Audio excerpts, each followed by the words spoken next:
Hello and welcome to today's video. My name is Alexi and I'm the creator of Bukuras tutorials, the perfect place for any study organization or time management tips. In today's video, I'm going to be talking about how you can effectively study using mind maps. Now, if you have not already seen my video on 7 ways to study, I'll be sure to link that here so you can go check it out. In that video, I give a brief explanation of 7 different study techniques or methods that you can use when you are trying to study for an exam. However, in this video, I'm going to just further explain one technique, which is mind mapping. I'll be showing you a couple different ways that you can use them in order to help you effectively study. So if you think this information could be useful, be sure to stick around to the end of the video so you don't miss out on anything that we discuss here today. If you like what you see in this video, please be sure to give it a thumbs up and subscribe to my channel. I come out with new videos every Thursday, so be sure to hit that notification bell so you don't miss out on a future video. So let's get right into the video, how to effectively study using mind maps.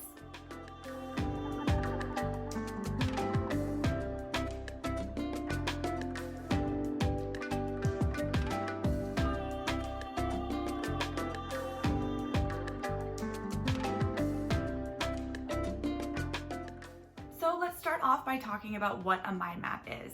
A mind map is a visual that allows you to organize information in a certain way, which then in turn allows you to learn, understand, and remember the information. The structure of a mind map really depends on you as a learner and your preferences and what it is that you are trying to study. Mind maps can be used by anyone, but they are super helpful and effective for visual learners, as they often include a lot of color and images.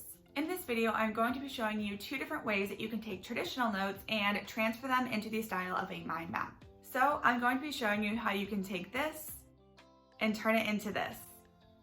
The traditional notes are written about Romeo and Juliet, Act 1, Scene 1. And as you can see, they're written in sentences or phrases. The first example that I'm going to show you in this video shows you how you can take notes from a storyline, so plot information, and turn that into a similar story through the mind map. In the second example, I'll show you how to make more of a chart style mind map. With any mind map, I like to start out with the title or the name of the unit that you are studying.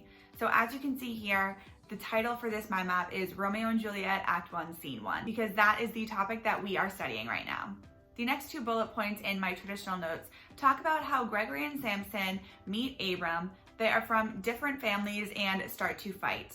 So in my mind map, I need to make a visual demonstrating that. So as you can see, I have the names of those characters written separately, and I put 2 stories in between them. So that way that will trigger my memory to remind myself that they are fighting. The next bullet point in my traditional notes addresses the fact that Tybalt and Benvolio arrive on the scene. In my notes, it says that Tybalt is a fighter and Benvolio is a peacemaker. So I want to include that information in the mind map as it explains a little bit more about the characters. So again, in my mind map, I'm going to write those characters' names and include a couple other visuals to remind myself that Tybalt is a fighter and Benvolio is a peacemaker. Moving on, the following 2 bullet points in my traditional notes explain how Prince Aeschylus comes onto the scene and tells the Capulets and the Montagues that if they fight again, they will die. So the next 2 sections of my mind map are going to explain just that. I include a little crown next to Prince Aeschylus' name and larger quotation marks around the text that he said to the Capulets and the Montagues. The next bullet point in my traditional notes explains how Montague, who is Romeo's father, and Benvolio, who is Romeo's cousin, talk about Romeo. So I'm just going to transfer that information into the mind map. The rest of the bullet points explain how Benvolio and Romeo meet up, and we find out that Romeo is out of love. Benvolio then goes on to advise Romeo to examine other beauties. So I broke those 3 bullet points up into 3 different sections of the mind map. So that is how I transferred my traditional notes to a mind map format. Now there are a couple of things that I want to address with this. You might have noticed that I used various colors for each of the blocks that I included in the mind map. Anything related to the Capulets, I wrote in blue. That was to help me visualize that those are Capulets and the issues that I am explaining in the mind map are related to that family. Anything in the Montagues, I wrote in red. Again, to remind myself that anything in red is connected to that family. I also used purple to discuss anything related to Prince Aeschylus. Purple often represents royalty, so that is why I chose the color purple. If you can, try and have a reason behind the color that you use, as it'll just make remembering that information a little bit easier. I also included arrows to show the progression of the notes to allow me to better remember the order of what it is that I'm talking about.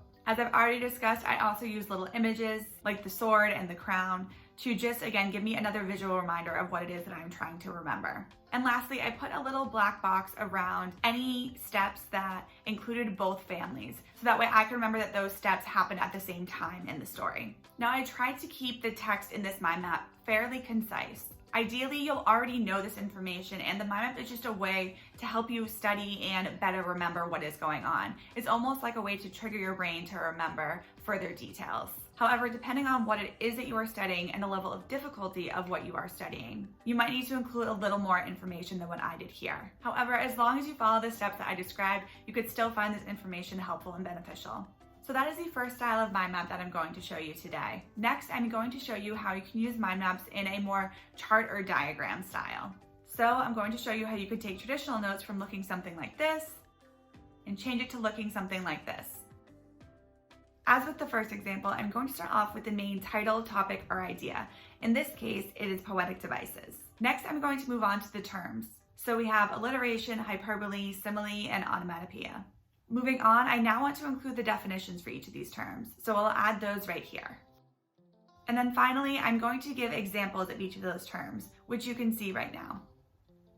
Similarly to the first example, there are a few visual tricks that I used for this mind map that I want to discuss with you now. Again, I color-coded in this mind map. So the terms were in red, the definitions were in blue, and the examples were in yellow. I also used different shapes for each of the 3 different categories. Now, just because I color-coded it in this way, it does not mean that you have to color code the same way as well. You might want to put each term, definition, and example in its own color. And if that works for you, then use that method. However, depending on how many terms you have, you might get to the point where you have a ton of different colors and it might be overwhelming. You can also separate them by section. So let's say you have 20 terms that you're trying to learn, but those terms are broken up into 3 different sections or categories. You could put each section in its own color. As always, you just have to find a method that works for you. I also drew a line from the main topic through the rest of the points, so through the term, definition, and example.